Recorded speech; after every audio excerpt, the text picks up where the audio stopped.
At NC State, they had a building with a lot of growth chambers called the Hydrotron. So for me, I just said I'm doing everything in hydroponics. So I Googled the internet and I found a Aquatron, which is something that improves water, but I didn't find anything to do with Hydrotron. So I said it's out there, and before it becomes a superhero like Magnetron or something from a transformer, I said let's put it on the side of the building, and so we grow plants in water. Aquaponics is a marriage between hydroponics, growing plants without soil in a nutrient solution, and aquaculture, which is growing fish and crustaceans and other aquatic animals in a confined space. The Hydrotron is where we do hydroponics and aquaponics. We do hydroponics where we have fruiting plants that make tomatoes, cucumbers, and peppers and strawberries because they need a stronger salt concentration in the water than fish can survive in. But fish also provide the waste for the lettuce, the leafy plants that grow in the grass and such like that. I want somebody to walk into the Hydrotron and say, I can do this. I see this as a job. I could live in the city and I could have this greenhouse and I can still have a city lifestyle but be a producer, and now food doesn't have to travel very far and it's going to be super fresh, and there's a huge demand for local food. We're going to see the backyard version where we took an IBC tote and cut it in a certain way where we have a gravel media on top. So that's the media-based aquaponic system, and the media becomes the filter. So there's no filter system in it, and all the waste goes up in there, and you put worms in there, and that makes the nutrients more available for the plants. And in that system, I can grow the fruiting plants. I can grow the tomatoes and the cucumbers and all, and it has a much smaller footprint.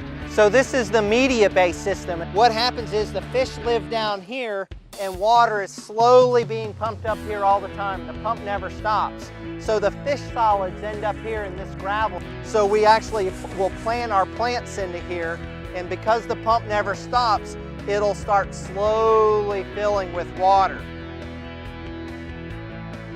I think we're making it affordable for people who want to be in the backyard situation, but we're also trying to prepare people for industry. Industry is looking for trained employees, and they're going to have something that seems less affordable for the homeowner, but a lot more efficient.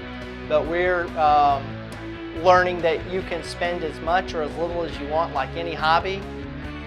So it has to start with the fish. That's where the waste comes from. The most important thing about fish is watching them eat. That's what we really need to do. If they stop eating, something's wrong with the water quality. And for us, they did stop eating, and we were wondering what the problem was, but they were too cold, or the greenhouse wasn't warm enough. So getting the water warmer solves so many problems. Ammonia comes out of the gills of the fish, and that's converted to nitrite, converted to nitrate by the bacteria in this cylinder, and there's a lot of oxygen in there to make everything thrive. Comes out of the one chamber, and then it goes to a clarifier, which anything that can settle, settles. Goes through an anaerobic chamber, which really slows the water down and gives a different type of microorganism to attach to it, and it's going to be oxygen deprived, and that makes the nutrients a little bit more available. Then it goes into an oxygenating chamber that brings it back up, because everything, all the water needs to be heavily oxygenated. We're not going to be able to bubble it enough to get too much oxygen. Then it goes to the plants.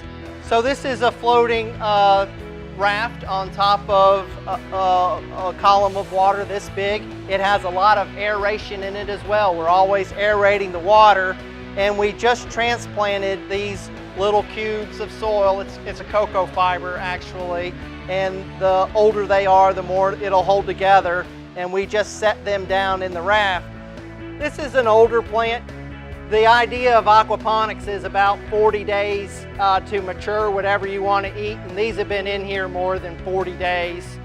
So they're big, but we look bountiful in here, but this is a remnant of not having success germinating plants and not having something to put right back in, and something needed to be in here to stay in balance with the fish. We always need to have fish, we always need to have plants.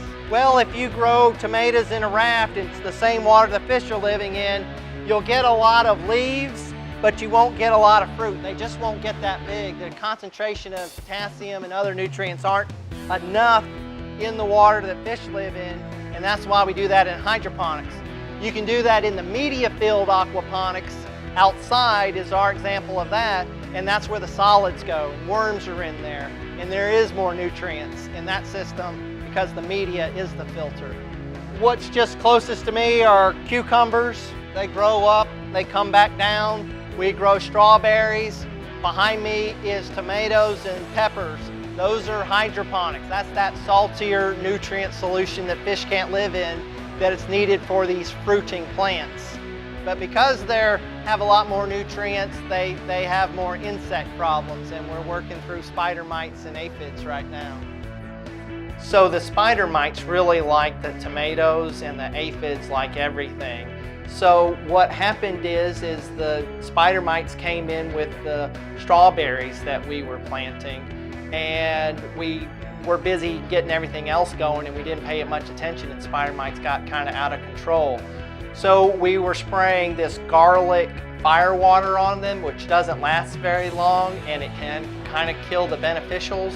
So now we've gotten a lot of ladybugs and lacewings and these other predatory mites, because anything that we apply has to be safe for the fish. I like to see more vertical orientation of my beds rather than having it horizontal, but more in cylinders, and increasing the amount of plants so that I can get on a square foot inside the greenhouse, and then saying, hey, what could we do for the animals in the farm? Let's see if we could grow just enough leafy grass or something more quickly in like 30 days or something like that, with less water than it takes to grow outside in the fields.